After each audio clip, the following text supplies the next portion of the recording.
Hi, this is David Dusek with Golfweek and Golfweek.com, and right here I have got a replica set of the golf equipment that Justin Thomas used on Sunday to win the WGC FedEx Invitational, become the #1 player in the world, and this is the gear that he's going to be trying to use this week at TPC Harding Park as he tries to win his second PGA championship. So as we go into his bag, let's start out with the smallest pieces of golf equipment that Justin Thomas has in here, which is going to be the golf ball. Justin Thomas uses a Titleist Pro V1X golf ball. Now, this is the 4-piece version of Titleist premium golf balls, the 3-piece being the Pro V1.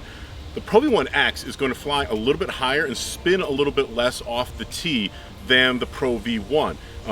For that reason, Justin Thomas, who generates a lot of club head speed and generates a lot of spin off the tee, he finds that for him, the Pro V1X is going to be a little bit better fit. Shifting away from the golf balls and moving then on to the driver, Justin Thomas plays a Titleist Ts3 driver, and it is fitted with a Mitsubishi Diamana ZF60 TX Flex shaft. TX meaning Tour X Flex. This is some serious lumber right here. Justin Thomas is a fader of the golf ball, however, when he's going off the tee and really letting it loose, and he averages just about 300 yards per tee shot on the PGA Tour, he's looking to usually start the ball to the left and curve it a little bit to the right.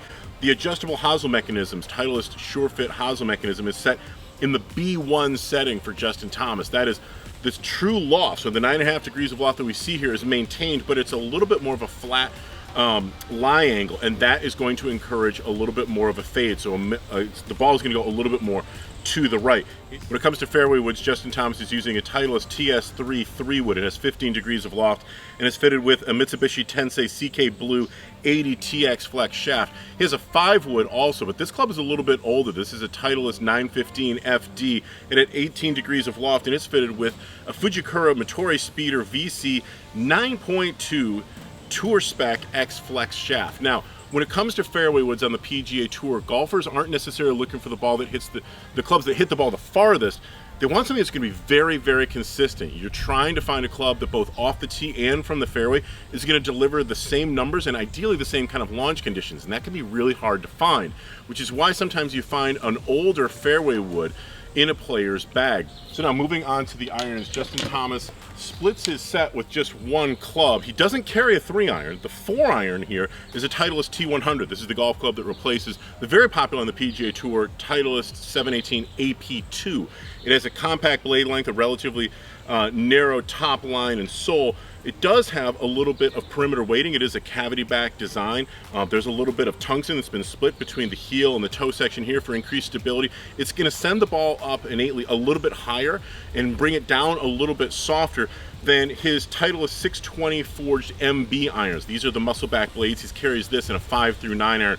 All of these irons are fitted with True Temper Dynamic Gold Tour issue X100 shafts. Now, the reason why a lot of tour players like JT like to have a little bit more of a game improvement style club is their longest iron is, again, because they're trying to get a little bit more height on the ball, bring it down a little bit more steeply, but when you get into the mid and the shorter irons, they're looking for the ultimate in precision.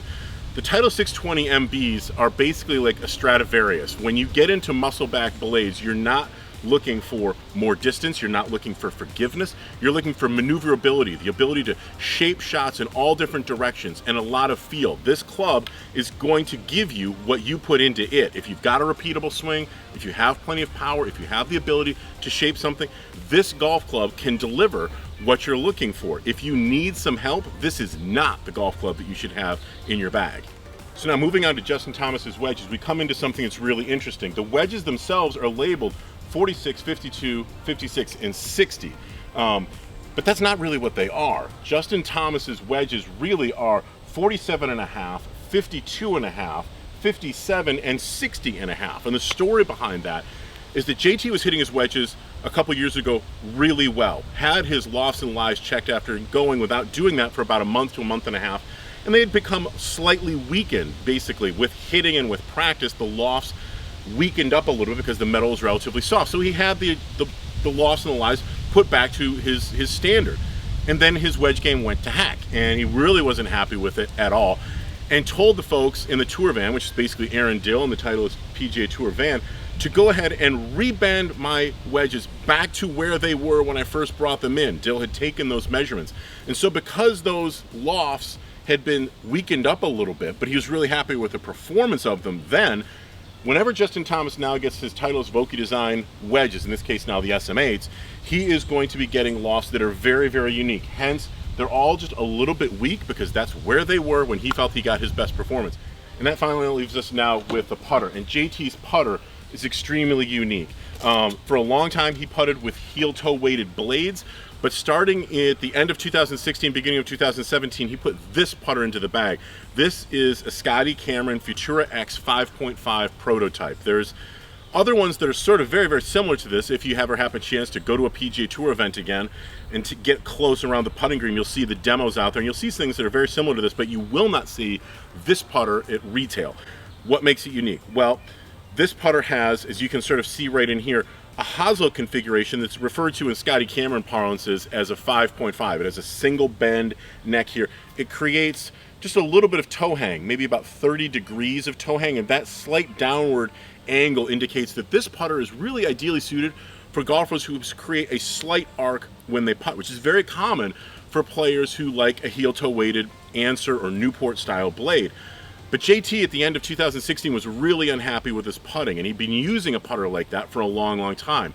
Went into the tour van, started rummaging around looking for anything other than a Newport style blade. Tried some things out, took a look at this, and immediately sort of liked it. And if you take a look here, you can see that if I take off the end pieces, it has that sort of blade style, heel-toe weighted blade style effect to it. It's just elongated here, and being a compact mallet, it's going to be a little bit more forgiving than a heel-toe weighted blade would be, but the balance, because of that neck configuration, is going to be about the same, so it's going to swing the same way. It's really interesting, though, that this neck and this head were never really meant to go together. That neck has been hand soldered into place, and that's why you can sort of see right around this rim here that hand soldering, and that's one of the things that makes this a prototype. The other thing is obviously the stamping that you're going to notice here. The JT on the front, the Circle T of course being for tour only putters. You don't see Circle T on retail versions of Scotty Cameron putters. On the tip here, you'll see that there's a little Scotty dog with a crown on the top of it, and then here the Titleist logo, the word Cameron stamped on here, again with a crown. Back here you can sort of see there's a single black alignment line that's been added to this putter, and even on the bottom, the Circle T is found in each of the 10-gram weights that are here in the sole, again in the heel and the toe for extra stability and extra forgiveness. So once again, I want to thank Titleist very much for making this backup set of Justin Thomas's equipment available to me for this video. Hopefully you found it pretty interesting to see the amount of detail that goes into this stuff and learn some of the backstories about what makes Justin Thomas's gear very unique.